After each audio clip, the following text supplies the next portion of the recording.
Hello everyone, first of all welcome my YouTube channel. In this video हम discuss करने वाले हैं factor affecting the crystal field split energy. तो हम यहाँ पे आज डिस्कस करेंगे फैक्टर अफेक्टिंग। छोटा सा ही कंसेप्ट है आपका।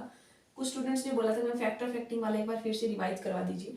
तो क्या फैक्टर अफेक्ट करते हैं? सबसे पहले आप लिगेंड देखते हो, लिगेंड कैसे फैक्टर अफेक्ट करता है। एक देखो, मैंने आपको बताया था कि लिगेंड दो टाइप के हो सकते हैं, या तो आपका स्ट्रॉन्ग लिगेंड होगा या वीक लिगेंड। तो सिंपल सा ये याद रखो कि स्ट्रॉन्ग फी लिगेंड है ना, उसके लिए सीएफएससी की वैल्यू हाई मिलती है। तो कहीं भी स्ट्रॉन्ग दिखेगा तो उसके लिए सीएफएससी की वैल्यू हाई मिलेगी वीक फी लिगेंड। मान लो कोई कॉम्प्लेक्स है, मान ली मैंने CO NH3 6+2 ले लिया, एक कॉम्प्लेक्स मैंने CO Cl6+2। अब इन क्वेश्चंस में आपको कैलकुलेट करने की रिक्वायरमेंट नहीं होती, वो कब देखना पड़ता है? मान लो आपका मेटल भी सेम है, लिगेंड ओनली डिफरेंस है, ऑक्सीडेशन स्टेट भी सेम है मेटल की, तब आप सीधा फैक्टर देखोगे लिगेंड के अकॉर्डिंग। कैलकुलेट भी नहीं करना है आपको। अगर सारी चीज सेम है, अगर लिगेंड देखोगे, लिगेंड स्ट्रॉन्ग फी लिगेंड है तो उसकी सीएफएससी की वैल्यू ज्यादा मिलेगी वीक फी लिगेंड वाले की वजह से। तो आप देखोगे कि अमोनिया वाले की ज्यादा मिलेगी क्लोरीन से। मेटल देखो यहाँ पे +2 में है, यहाँ पे +2 में, ठीक है। तो बट स्ट्रॉन्ग फी लिगेंड की एनर्जी ज्यादा। तो फर्स्ट तो यही होता है कि स्ट्रॉन्ग फी लिगेंड वाले की CFSC always greater than week फी लिगेंड, पहला फैक्टर। सेकंड फैक्टर होता है आपका ऑक्सीडेशन स्टेट ऑफ मेटल। अगर मान लो कोई कॉम्प्लेक्स है जहां पे मैं इसी में CO NH3 6 एक में +2 चार्ज एक +3 कर देती, ठीक है। तो ऑक्सीडेशन स्टेट में मेटल क्या होता है कि जितना हाई चार्ज होगा, हाई चार्ज और मेटल, उसकी हाई सीएफएससी वैल्यू हो जाएगी। मान लो कहीं पे आपकी मेटल सेम है, लिगेंड भी सेम है, बट ऑक्सीडेशन स्टेट है, मान लो एक में +2 एक में +3, तो यहाँ पे चार्ज ज्यादा है।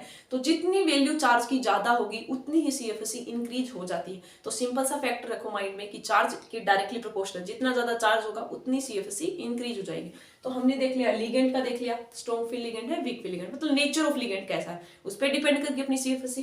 दूसरा ऑक्सीडेशन स्टेट कैसी है मेटल की, उसके ऊपर डिपेंड करके, हाई चार्ज है तो उसकी डायरेक्टली प्रोपोर्शनल्स होती है, ठीक है। ये आपने देख लिया, ऑक्सीडेशन स्टेट भी देख लिया हमने, लिगेंड भी देख लिया। और जो हमने, ये तो आप कर सकते हो सिंपल, ऑक्सीडेशन स्टेट भी हो गया, मेटल भी हो गया है। अब हाँ होता है आपका मेटल में ही आपकी 3D सीरीज की कोई मेटल हो, 4D हो या आपकी 5D हो। 3D मान लो आपके स्कैंडियम टिटेनियम के आते हैं, फिर लैंथेनम हैफनियम टेंटेलम, फिर आपका 5D सीरीज। सारी चीज सेम है, ये मेटल है ना अपनी। मान लो यहाँ पे कोबाल्ट है, दूसरे वाले में मैं हैफनियम वगैरह ले लेती है, कुछ भी।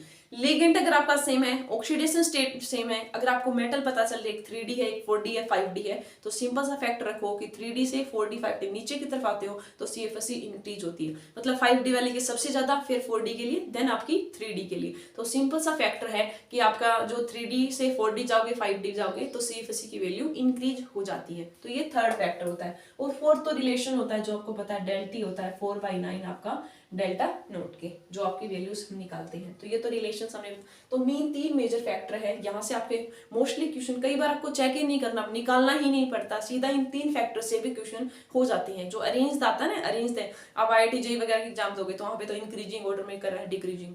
हम बोर्ड्स एग्जाम्स की बात कर रहे हैं तो वहाँ पे तो सीधा कॉम्प्लेक्स देके आपसे सीएफएससी की वैल्यू पूछ लेगा, इनर लो स्पिन है, हाई स्पिन पूछ लेगा, जैसे VBT में ज्योमेट्री पूछ लेगा, आपका टेट्राहेड्रल है या किस टाइप की है, डायमैग्नेटिक है, मैग्नेटिक मोमेंट से क्वेश्चन पूछ सकते हैं। तो इस टाइप के क्वेश्चन आ सकते हैं यहाँ पे। तो नेक्स्ट जो टॉपिक है हमारा कोऑर्डिनेशन का, वो है आपका स्टेबिलिटी ऑफ कॉम्प्लेक्स। तो वो भी काफी कई बार 2 मार्क्स में आ जाए कि define the stability of complex, कौन से फैक्टर हैं जिनके ऊपर अपनी स्टेबिलिटी ऑफ कॉम्प्लेक्स डिपेंड करती है। तो उनको हम नेक्स्ट वीडियोस में डिस्कस करने वाले हैं। और साथ में हम ट्राई करेंगे जो MSc के लिए कुछ स्टूडेंट्स कह रहे थे, या जो कॉम्पिटिटिव एग्जाम्स, तो कौन सा हम स्टार्ट करें उसके ऊपर भी जल्दी वर्क करने वाले हैं। तो आप तब तक पढ़ते रहिए और शेयर करते रहिए अपने जो भी जूनियर सीनियर्स हैं उनको। और कुछ आपको लगती है क्यूरी तो आप कमेंट कर सकते हो, मेल कर सकते हो। I will try to solve your query. Thank you and happy learning.